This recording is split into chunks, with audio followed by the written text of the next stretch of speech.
Yeah. See, we put all this emotion with money. It comes down to a comma, a decimal, and a zero. A comma, a decimal, and a zero started wars. Yes. A comma, a decimal, and a zero created divorces.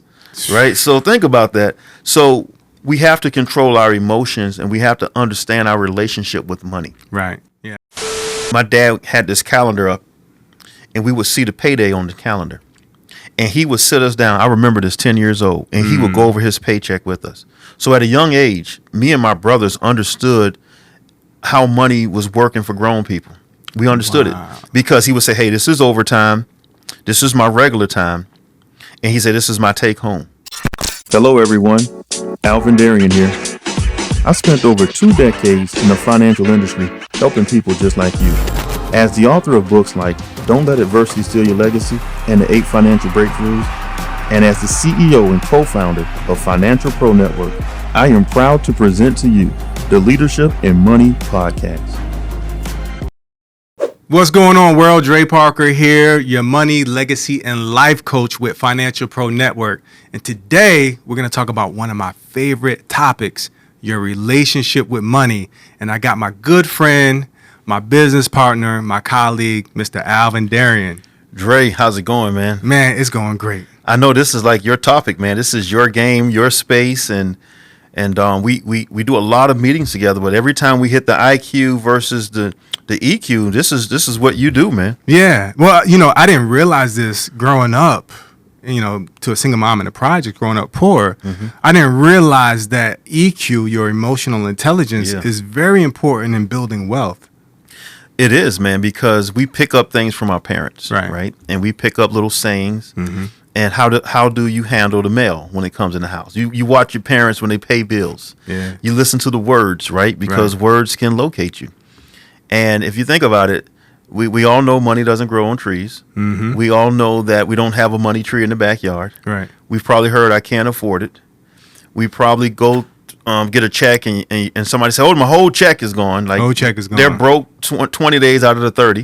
Absolutely. It's all about a timing thing, right? And so when it comes to your intelligence about money and how you feel about money, you know that you're going to make those emotional decisions. Yeah. And sometimes you can't even back it up with logic. You're like, why did I buy that? You're like, I don't even know. But you're like, what is going on? But just think about it. Like when I first learned and got into the money game, I mean, learning the rule of 72 is great. Yeah. But how many people we educate, right, on the IQ side, right, the technical side of money, the 8 financial breakthroughs, but they don't take action is because of the EQ, their emotional intelligence, because of money. Well, I think it all started with conditioning, right? We go to the bank with your auntie or your mom or your grandma, right, or your granddad or your dad, and then they give you a dum-dum lollipop, and you as a little kid jumping up and down on a dum-dum lollipop, and you're like, why do you give a dum-dum lollipop? They can give anything else. Right.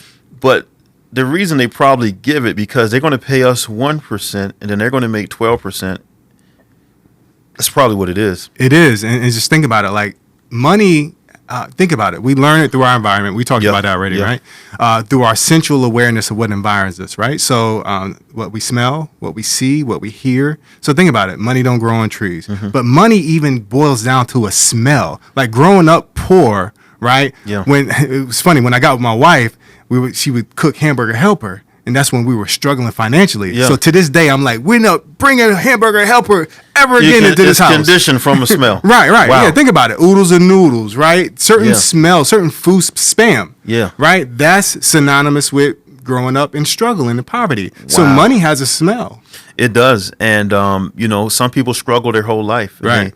They drive around on the struggle bus. Yeah. And they're on the struggle bus with other people. And the whole conversation is about getting by or being broke, or the conversation is about I'm poor, I can't afford it, and the conversation, we barely made it.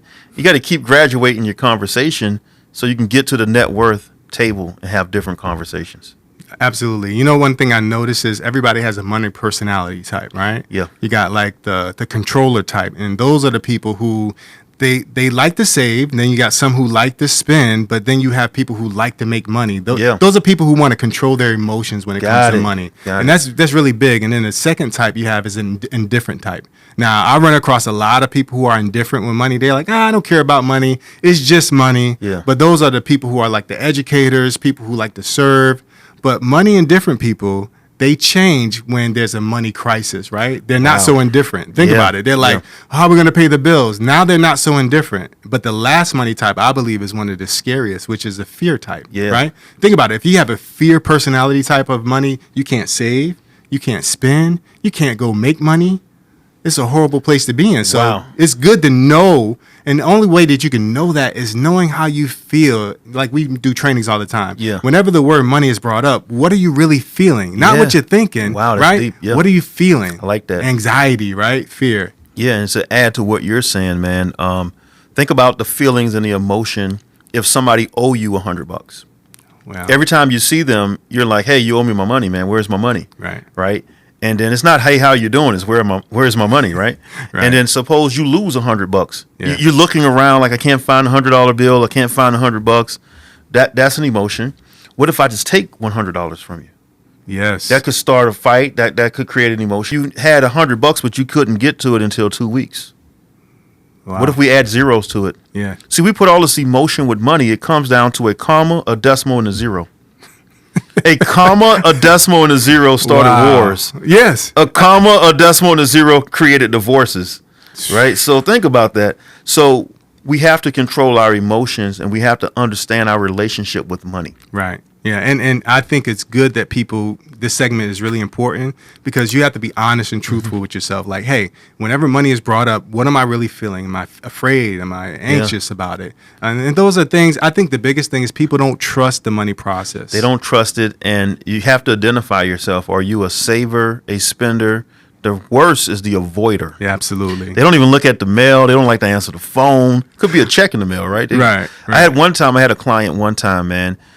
She called me up and said, I got a check from the IRS.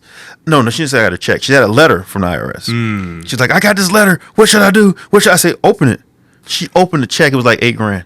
Wow. She would have, if I was on the phone with her, she would have probably had some type of emotional breakdown all day, all weekend, because the letter had IRS on it, and it was a check from the IRS that they owed her.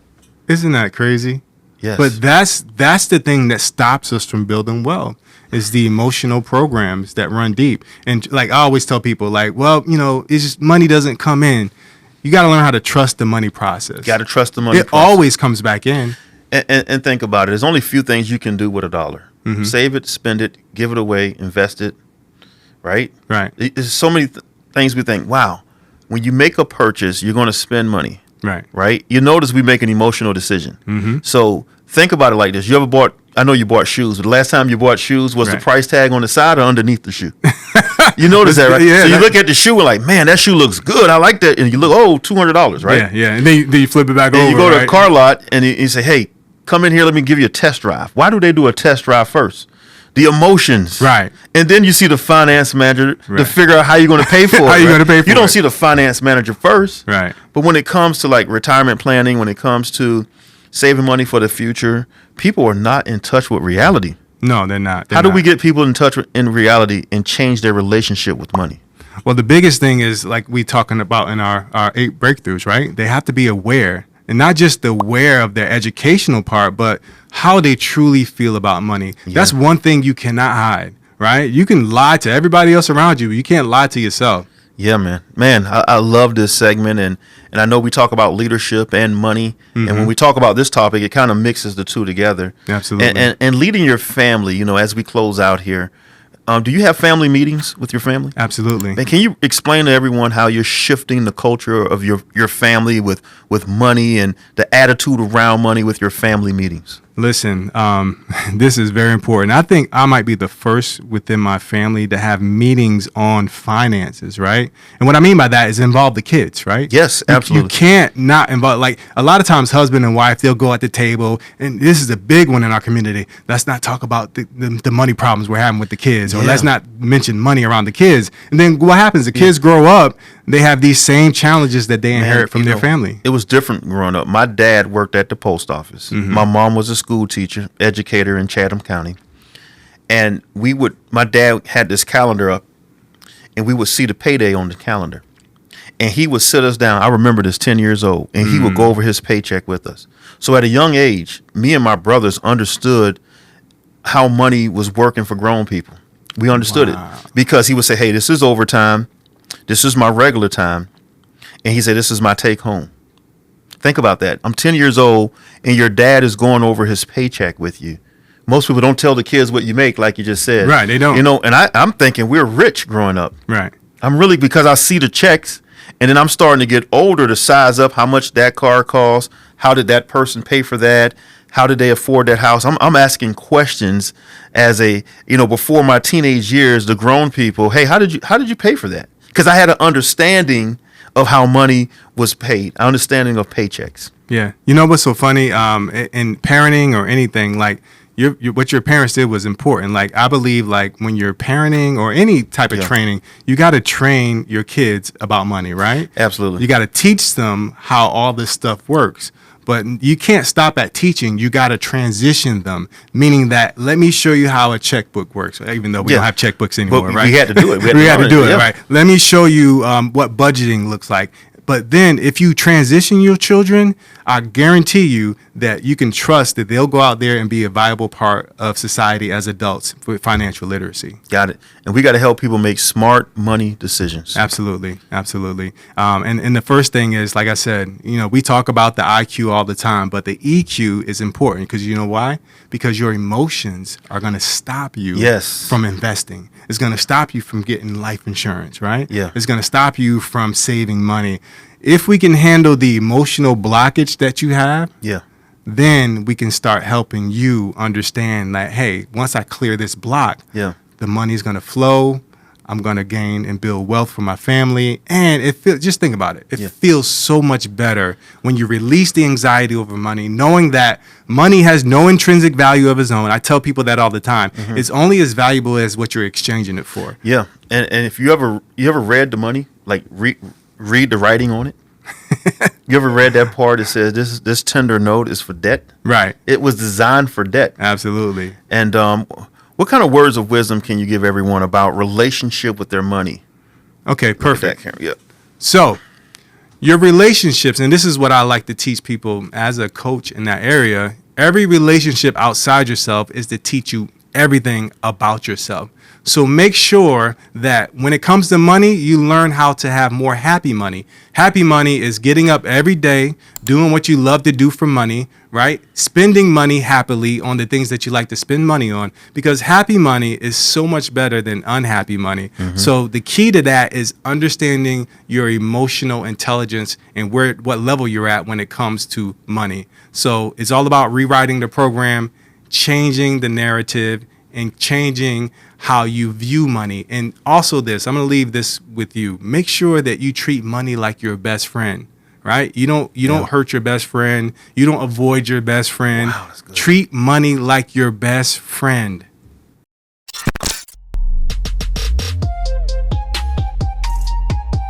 Thank you for your time today. Have a productive day and not a busy day. To all the world champions and first-generation millionaires, I will see you at the top because the bottom is too crowded with excuses. Make sure to like, share, and subscribe. Take care and God bless everyone.